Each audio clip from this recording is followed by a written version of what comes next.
Hello, my friends, and welcome back to In a Blink of an Eye. This is Tom Russo, and boy, I have a treat for you today. But before we get going, we've got to talk about exactly what we do here. Life's precious, and I think we would all agree. But we find that sometimes we take things for granted until something happens in a blink of an eye. So, this is where we discuss stories from ordinary people whose lives are changed in an instant and how they overcame it through faith, courage, and determination. And I want you to join me on this podcast all the time for uplifting stories of how people face various challenges and learn to not only survive, but thrive. Now, In a Blink of an Eye is sponsored by tradingcardsmarketplace.com. Discover, connect, and collect. That's tradingcardsmarketplace.com. Now, golly, folks, it seems like I'm a broken record. I say this with every guest because I'm always so honored to have every guest. But we have a Christian musician with us today, Julie Kinscheck, all the way from Boston, Massachusetts. Got to be careful how I say that, right? Julie, welcome. Thank you Thank so you. much for being here. Thank you, Tom. It's so wonderful to be here. I am excited about your journey and your faith and how you express it through your music. And I know the audience is going to want to learn all about that. But before we do that, I like to throw it to you and kind of give me a little background about yourself, where you're from, where you grew up, where you went to school, that kind of stuff. That could Take it away. that could take an hour by itself. Yeah. So I'm Julie Kinscheck, but I started as Julie Gibbons. I was born in Ithaca, New York, Okay. and it's a very little town, but it's got Cornell University and Ithaca College, and so it was very also cosmopolitan, a lot of international students. And my father was originally a congregational minister, and when I was born, and I had two big brothers. I still do, and my mother was uh, a poet and an English teacher. And my parents met singing musical theater in college alongside his studies in, to become a pastor. He also was singing in local operas. And so I grew up listening to my dad singing, you know, singing Mozart in the bedroom underneath me. And he had a gorgeous baritone voice. And although he didn't pursue it as a profession, he was very, very good. And I really enjoyed that. However, the 60s were happening, and I just dated myself right there. And craziness was going on, and the Vietnam War and everything. And my father was very political, very involved in the anti-war movement. And he said some things from the pulpit, which made some people mad, and they asked him to step down. And though they did subsequently ask him to come back, it ended up that he decided not to, and he left the profession. And my early church training was very fledgling. I knew about Noah's Ark, that Adam and Eve. That was about it. And I never really understood the cross. And it's funny, I always loved music, and, probably because my parents both sang, although mom didn't do it much after smoking many years. But my brothers turned out to be a bass player and a drummer, and they played in bands, and they were quite a bit older than me. So, I got to sit in every once in a while, but they weren't interested in doing the whole Jackson 5, have the little kid be the star. And so I know, really, isn't that funny? But I picked up a guitar when I was 9 and started playing and writing my own songs.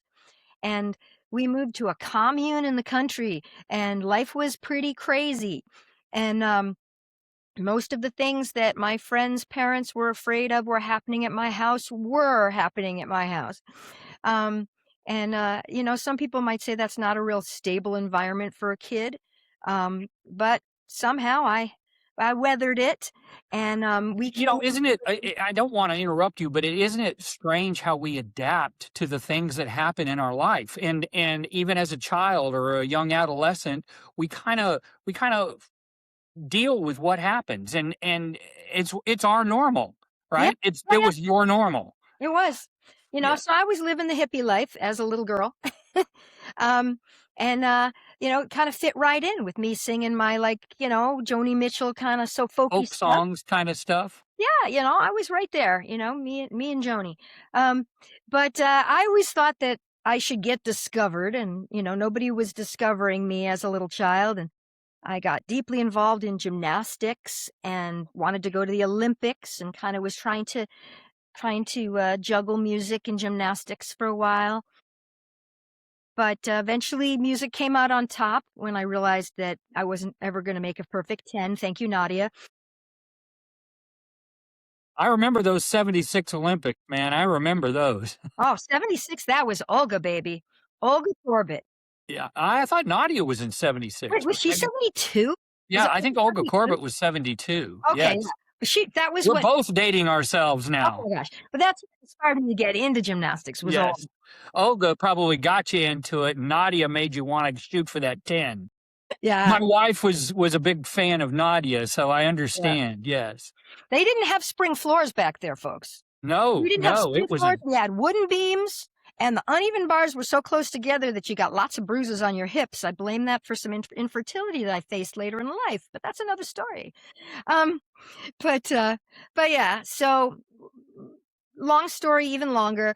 I started getting into different folk groups and things. I was in this group called Rye Bread when I was in high school, and I went off to Europe on an exchange program in Munich and played on all the pedestrian zones all over Europe, and made a decent living doing that. Um, was and it more folk rock type music at that point? At that point, yeah, I was doing a lot of Beatles and Carole King, and I still did some Joni Mitchell and that kind of stuff around then, and a lot of my original material too. And I had a boyfriend actually back then who also played guitar, and he came over to Europe and traveled with me, and um, when I wasn't doing the actual Rotary Exchange program in Munich. But I almost got picked up by ABBA's producer, Richard Gillison, in London, and I thought that was going to happen, but he couldn't make me any concrete promises, and I had deferred admission to Oberlin Conservatory, so I came back to the United States and went to college, and You went to discovered the Berklee College of Music, didn't you? eventually. Oh, okay. Not I'm jumping ahead of the Yeah, story here. I know. I told you this is a long story. So now I'm going to Oberlin, and it's traditionally a very classical school, great liberal Yes. arts, but very classical. I That's was in Michigan, isn't it? It's actually Oberlin, Ohio. Oberlin, Ohio, It's okay. near Cleveland, Ohio. Okay, I don't know why I thought it was in Michigan. I thought there was something in Michigan. I don't know. There probably is something, but it ain't that. Shows my ignorance. Whatever. But I had 12 relatives, including both of my parents, who went to Oberlin, so I got good scholarships, and it made sense. Um, but I discovered very quickly that I was not cut out to be an opera singer like my dad, and that I had other things. And somebody told me about Berkeley, and I went there for a summer in Boston, not Berkeley in California, but Berklee in Boston. And I came for a summer. I loved it. I eventually transferred there and on a full scholarship, and ended up staying in Boston. I'm still here. Yeah, that was what kinda made you fall in love with Boston, right? Yeah, I was, That's cool. A and jazz. Northeast girl. Is that so? A lot of my audience is here in the South, so this is great for us as we're Ah, expanding our reach to the Northeast. I'm loving it. well, I do have some South experience too, which we'll get to. But Okay, my good, latest, my latest releases are done with a producer out of Asheville, North Carolina. fantastic. Okay, But anyway, we'll get there. So anyway, I was in Boston, and there was this guy who kept inviting me to church. And, uh, at that point, I had been playing in all of these, cover bands and smoky bars. It was before, people still smoked in bars everywhere. And I was running myself absolutely into the ground. Uh, I had a day job because the gigs weren't enough money. And so I'd be waitressing, or I would be doing telemarketing during the day. And then I would be, going to my gigs like 5, 6 nights. whatever you could do to make the dream stay alive. for sure. Absolutely. Yeah. Absolutely. I get that. I even got tangled in Scientology for a year. That was a whole nother story. But, anyway, I would do anything from my career. It was all about, I kind of, I was, a medium star at Berkeley. At that time, there wasn't as huge a voice department as there is now. But I kind of thought I would get out of school and the red carpet would roll out for me. And that isn't what happened. And I spent a lot of time going to New York and LA and Nashville and trying to promote myself and my cassettes. That's also dating me. And I know all about them. Do yeah. the pencil to try to rewind them, if Oh it yeah. Oh yeah. I'm Um, right there with you, sister. Hey, I'm right there with you. I understand those references. mm, yeah. And I even took a class at Oberlin called The Life and Teachings of Jesus. So there was still something in there that was maybe wanting to find out more, even though I had really put Christianity aside after, surviving the whole ex-Christian commune thing. I was like, this didn't work for Dad. It's not working for me. Forget it. So, but that class that I took in college did more, honestly, to hurt my faith because the professor was all about, well, look, it's different in Matthew than it is in Mark in this passage. So therefore, it must mean it isn't accurate or isn't reliable. And I didn't have enough understanding to be able to talk about, well, Matthew was talking to, the Jews and, Luke was talking to the Gentiles. And, I didn't understand those Also, two differences. people's different stories. It doesn't mean the stories are different. It means their interpretations of it. I That's mean, all. and they saw it from where they were. But anyway, so this guy, Jim at Berkeley, kept inviting me to church. And he was a guitar player, really, really good, still is. Jim Peterson, look him up. Fantastic guitar player. But anyway, he would go on gigs with me and I'd be like crying about my latest messed up relationship. And he'd say, oh, you need a Christian. I don't know whether he was interested at the time. I don't know. But I'd be like, shut up and, play your guitar, man. Play guitar. Like, don't tell me about your That sounds religion. like a song. Shut up and play guitar. Maybe I should write that. Hmm. You got an idea? I'm inspired, Tom. Okay. Um, so anyway, I kept saying no to him until. And I don't know if you want me to wait, but this is okay, cool. I'll just go on. Um, until I had significant problems. And I think God does this a lot. He does things to get our attention. Doubt. You No know. doubt. And um he knows what each of us need to get his attention. You know. It's like he tried, well, maybe I don't make it sound like God tried and failed. Like he gave me the option to respond simply by invitation and by example. But I was too, just Focused. too focused on my own things to pay attention. And I think we've all been at that point at some stage in our life. Sometimes I think that kind of ties in with your late adolescence, early adulthood. I think you Mhm. get really focused in on what you're doing. I'm not trying to speak for you. I'm speaking more from my experience, but I know that early in my career, in my banking career, I became laser focused on that, and I kind of lost touch with things. And I had kids and a family, and I became too engrossed in my work, and I know God, shook me around and said, "Hey, get your priorities right." Yeah, I think he does that. And probably lucky for my kids I didn't have any yet. But um I think about that sometimes, Tom. What if I hadn't found Christ when I did and I had married this fiance that I had who that would have been a disaster. Um and I had some children and I was still just laser focused on my career. I'm sure I would have ended up divorced. I would have been a lousy mom because I would have been, too focused on myself. You know, God knew what I needed. So anyway, what needed to happen was I needed to stop singing. What? What? This was my life.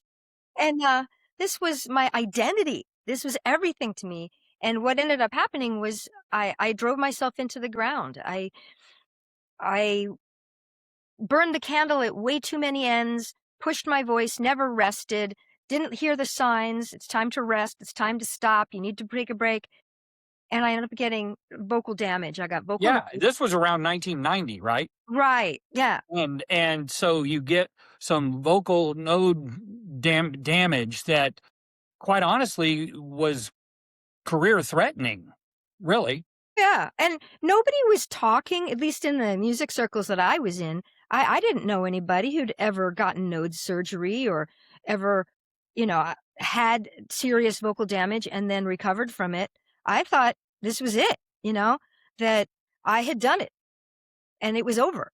And I was terrified. Like, what is my life going to be now without my voice? So I have to stop your story there, because this is that blink of an eye moment, really, to me, for you. You may have others too, but this one for sure is one where God's kind of talking to you.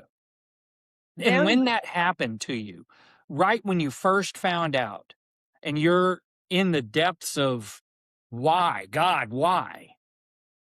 How how did you deal with that? Was it a dark era for you for a little while, or did you come out of it rather quickly? that's interesting. I hadn't thought about that. I mean, I think it was a bit of a dark time. Yeah, yeah, I mean, even now, if I get a flu and I can't sing very well for a couple weeks, I'm coughing and everything, it's depressing for me. I have a hard right, time having a great attitude, right. because my my singing is so embedded in who I It's am. your identity. It's your identity. It's who you are. It's embedded in you, right? And I I mean, get that's so much joy from using my voice. And so then when I can't use my voice, I feel locked right, up, you right. know? Well, Um, I know for me, when I lost my eyesight in my left eye, I went through almost a month of just total depression. I was like, I had to learn how to do everything. I had to learn how to drive. I had to learn how to walk. I had to learn how to eat again. I mean, because my balance and my depth perception were all off. And so I don't want to make this about me, but I'm trying to draw a comparison. I was in this valley, yeah. and eh, I needed God to snap me across the face, really, and that's really what happened. So I'm curious as to how long you were kind of in that depth before you really started saying, "Oh, I'm here, God. Let's figure this out." So a couple of things happened at the same time. It became obvious that I couldn't sing. I had to cancel everything. My band broke up. I had a lot of shows booked. I had to cancel all my shows, which meant having to, get in touch with club owners and say sorry, which I knew that was killing my reputation. But then I had this fiance who we had broken up a couple of times before and gotten back together. But then he broke up with me again on Valentine's Day. What a guy. Anyway, oh no, okay, by this time it was fall. Sorry, that was an earlier time. But anyway, he broke up with me. And this time I was like, I'm not going to take you back. Forget it. You are too much of an emotional drain on me, and right now I am already so drained. I can't deal with you too. And but then in his dark hour, because I wouldn't take him back, he turned to my friend Jim. And Jim, of course, by that time had a girlfriend of his own, and he had been reaching out to David and I and taking us to dinner and stuff, and trying to get us interested in church, and we hadn't been interested, but we liked their friendship, right? And they had also started coming out to my gigs and things, a lot of the Christians from Jim's church, and I think they must have seen something in me that I might be open someday, because they were really working to invite me in. And but David, It's God talking. That was God working through that them. was totally.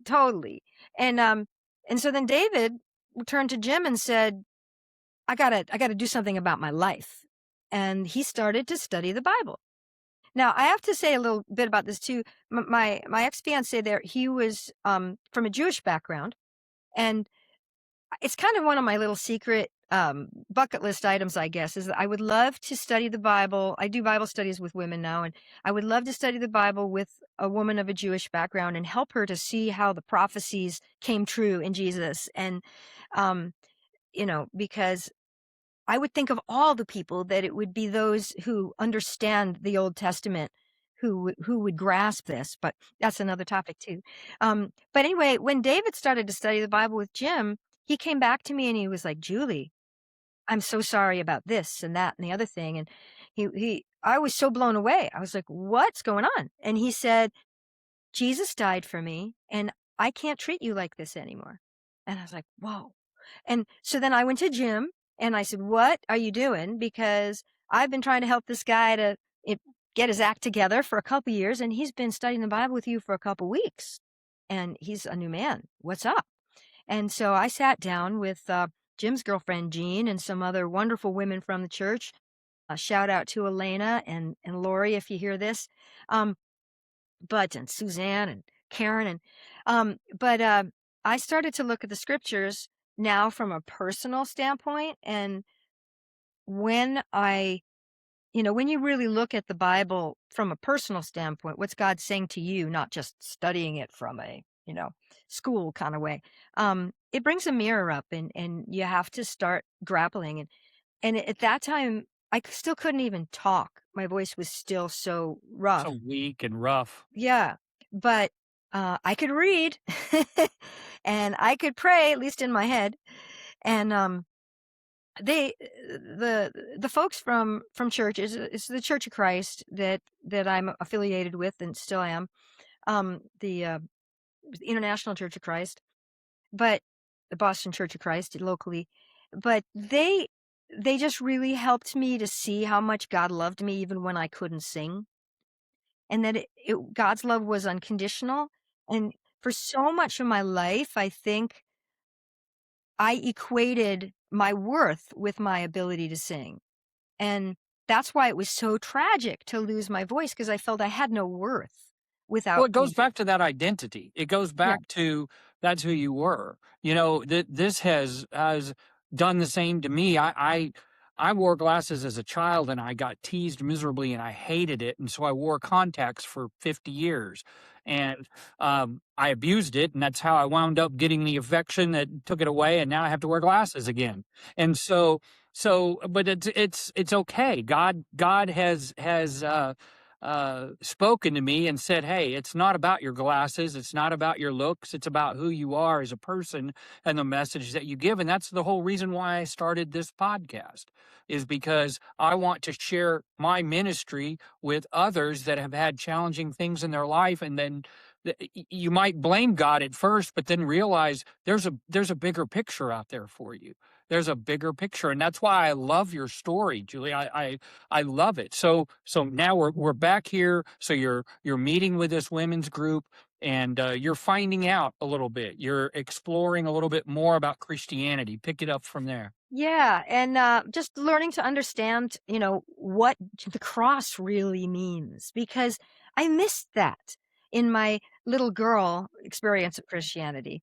And I remember I went to during one of those times when my friend Jim was reaching out to me, and I said I wasn't interested. I did go to one Easter service with him because I kind of like the ceremony of Easter Christmas, and I remember being really kind of grossed out because they did sort of a I mean, it was pretty graphic. They did a representation of the cross in a dramatic way on the stage, and I just kind of walked away, you know, "Ugh, what was that?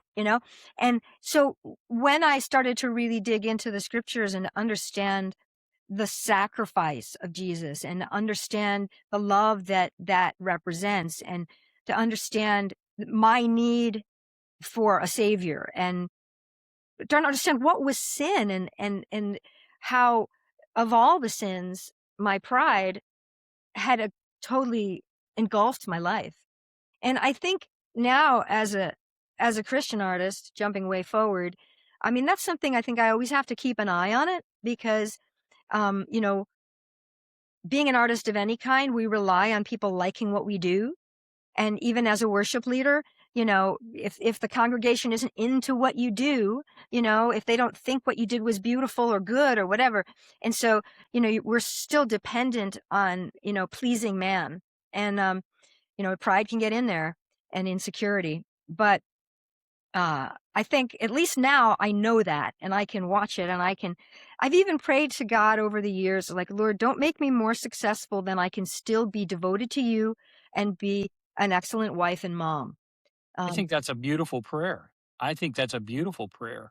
I think that's a lesson that every one of anyone who's listening should adhere to is don't make it all about the career. Don't make it all about the money, chasing the money.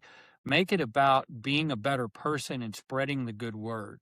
And I think that's the lesson that you're talking about there. yeah. I mean, but don't get me wrong. That doesn't mean I don't Oh, want to be more successful Oh, as an artist. absolutely, absolutely. I want my podcast to go mega viral but not just because of the financial gain that it might mean for me, right? I want it because I wanted to spread the good word. That's Yes. what I want, Yes. and if I make a little coin on the way, that's a wonderful thing. But I'm truly not doing it for that. I'm doing it to spread the word. But in order to spread the word, I need to get more and more people involved. That is so true. And we do need to eat, and pay our bills and things like that. But, Absolutely. um, but, Those are my yeah. so, I don't have a problem with that, so. yeah, I always get enough food. Yeah. You can tell. No, but, yeah, so, obviously I came to a faith. I was moved by the word. God worked in my heart, and it took me a few months of really digging in to take that leap and make that decision. But um, I'm a little, just honestly, I'm a little skeptical about these like 1 second conversions at a concert thing, because I really think it's so important as God talks about counting the cost, you know, and understanding what the commitment of following Jesus is all about. So it's Um, kind of a road. It's a yeah. road to that recovery and road to that faith building. Yeah. And so I was baptized in Christ for the forgiveness of my sins on January 6th, 1991. I was 27 at the time.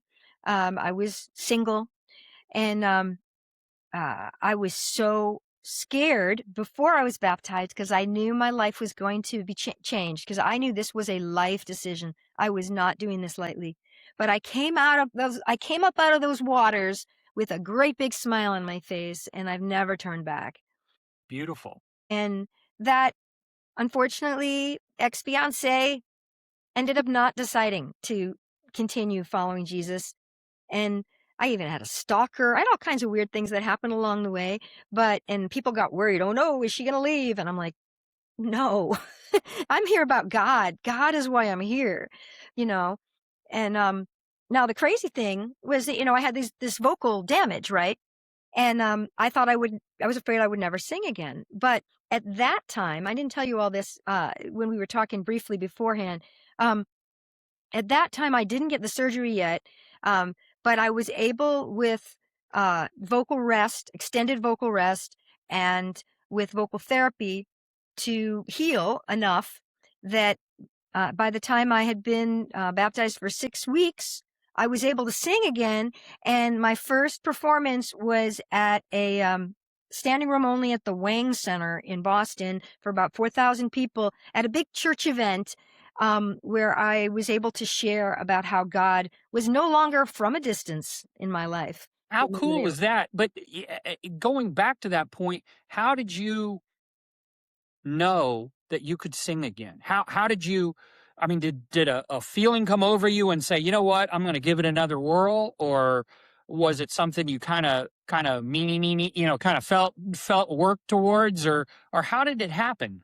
Well, I was going to see a laryngologist, a vocal specialist who worked with singers. In fact, with Celine Dion and James Taylor and lots of people who were quite famous, and was getting help from a vocal therapist. And they started to also tell me that this was not necessarily a permanent situation. At first that's what I thought, but over time I learned that it was getting better, with the exercises I was doing with the therapist. And it was gradually getting better.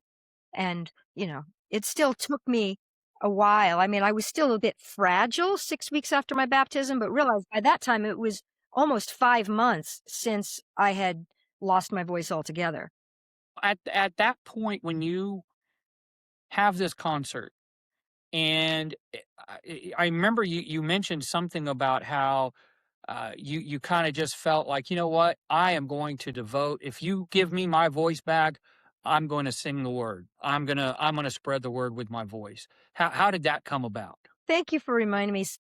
Um, Before I was baptized, I mean, that was something that I prayed to God about. I said, Lord, if I make this decision to devote my life to you, then, if I ever get to sing again, every note will be for you. Uh, for quite some time after I was baptized and started singing again, I wasn't doing any kind of secular gigs of any kind. Um, you know, uh, Probably a year later or so, with some friends from church, we put together a band that did some outreach by singing covers in clubs and stuff. Um, but then I became the musical director for an a cappella group of 7 women from the church. Um, and we were singing at church functions. We ended up getting into um, the whole a cappella world in the Boston area and doing competitions and things. And, but we were singing we called it a cappella gospel jazz. It was, it was all, Created your own genre. we did. It was like gospel, well-known spirituals and uh, hymns and things that we did our own way, if you will, and added scat singing and interesting, vocal drums and everything else, and beatboxing. And then, but then I wanted that group to go pro. I wanted that group to really get out there into the world in a greater way and be able to share the gospel and have a real career. And there was 3 people in the group that were happy with their day jobs, and 3 people in the group that wanted to go professional, and or 4 people or something. And it was not. We couldn't come together with it, and so eventually we broke. Well, eventually I left, some other people left, and they just continued singing at some church functions and didn't go out. And then 10 years later, we got together in 2007. We had a reunion of everyone who'd been in the group in the past, who was available. So there ended up being 10 of us, and we did an album. And so Faith in Action Live actually is available out there. There's a couple of my originals on there, 3 of my originals on there that I arranged for the group. But along the way, I've written a lot of songs for special events for the church, for weddings, for funerals, for just stories about my faith or based on scripture. And a couple of things here and there, which were just love songs to my husband and things like that. But or about my children when I eventually had children. But uh, I've been now a worship leader for uh, 30 years. And I'm a Christian artist. I have 4 albums out now. Let me see some of these albums. I All want right. to see them. So, all right. So Faith in Action Live. Oh, I should have grabbed one of those. It's okay. The first one was Faith in Action Live. Here we go. Okay. And then the next one, that was in 2007, or maybe it was 2006. Then 2007, we came out with The Force, and this was Christian rock for kids. And my Okay. husband So and it's got music with the vocals. yes, Not just the yeah, acapella. the acapella was only one thing. Okay. Yeah, and this one is, it's rock, it's rap, it's pop, it's all Christian songs that my husband Ralph Kinscheck and I wrote. He's a keyboard player and a audio engineer, and so we used to lead the music for preteen camps, and Nice. and we wrote theme songs every year for the camps, and we put this together. shortly after that, in 2008, I put out my first solo album, which all these things, they were all made of Yeah, plastic. No, no, that's fine. um, but this one is Grace with Jazz on top, and this one kind of walks the line between contemporary Christian and country with a little jazz. So Okay. again, I'm very hard to market because I'm very unique in You're my a little bit genre. of everything. That's a beautiful thing. That's me. Uh, I have among other things, on here, a song called Coffee Song, which became a hit in Austria on the country charts. Crazy. But that is Okay. actually one of the few songs on here, which is just a love song to my husband. But um, then we could put out Let My Light Shine, um, which is also, uh, both of these two are both full band. This one doesn't really lean country at all. It leans a little bit more toward pop rock and jazz. And uh, one of the songs on here, other than "Let My Light Shine," the title track, which I play a whole lot. One of the other songs on here, which has gotten a lot of attention, is called "You Are." It's a love song to God, and there is a popular video on YouTube that you can look up. "You Are" Julie Kinscheck. Um, but in the last 2 years, I've been going down to Asheville, North Carolina, Black Mountain, actually, which is near Asheville, and working with a producer, Neil Merrick Blackwood, um, who, he's got a pretty impressive resume, working with Dolly Parton and all kinds of crazy people, Stevie Wonder. Um, but Take Six. Anyway, we've been recording a lot of original things. We've recorded 11 songs of mine over the last couple years, and I've been releasing them one at a time, honestly, because I can't afford to release them all at once. um, Understand. but these songs, I'm very, very excited about the spiritual impact I feel like they could make. Um, there's a song on there which I co-wrote with Neil called "You Listen to My Prayers." Um, you listen to my prayers, my Jesus told me so. And the I wrote this song called "What Being Christian Means," because so many people look at Christianity as a bunch of rules. They don't realize. Agree, and that's an interesting point that we haven't really explored, but it's not. It's a faith. That's what it is. It's a faith. And if you have faith, things will happen. If you have faith and belief, that's kind of Christianity to me anyway. Yeah, I mean, that's obviously central, that faith in Jesus, faith in God, faith in what he's done for us. But when you think about, people think of what they can't do. And then the song talks a lot about what you can do. You get to be adopted into the family of Christ. You get to have your sins forgiven. You get, eternity with God. You get God Right. listening to your prayers and all these things. Right. Um, my most recent release, actually just earlier this month on the 6th, um, was Jesus Since the Day, which interestingly, we did an a cappella version way back here on the Faith in Action CD. But this is done with a full band and a whole different sort of feel to it. Um, but, with the idea of, Jesus, since the day you washed my sins away, I've done things that I'm still not proud of, but, I'm grateful to you, for your forgiveness. And then the second verse turns it around to Jesus, since the day you washed my sins away, I've gotten to do things I've always dreamed I'd do. And I've fallen on my knees to worship you. That's And beautiful. Beautiful. so, So, are you in the act of touring as well? Are you doing any tour dates, gig dates, things like that, or is that just kind of scattered as they come? Or um, you know, I did a great show at Cafe at the Mill last week with a great band, a worship set of my originals and then some of my favorite covers, Christian covers. And I expect to be doing a lot more of that going forward. as some Um, of these songs are released and so forth? yeah, I'm planning to do a CD release of these and the ones that are also finished from the project in September.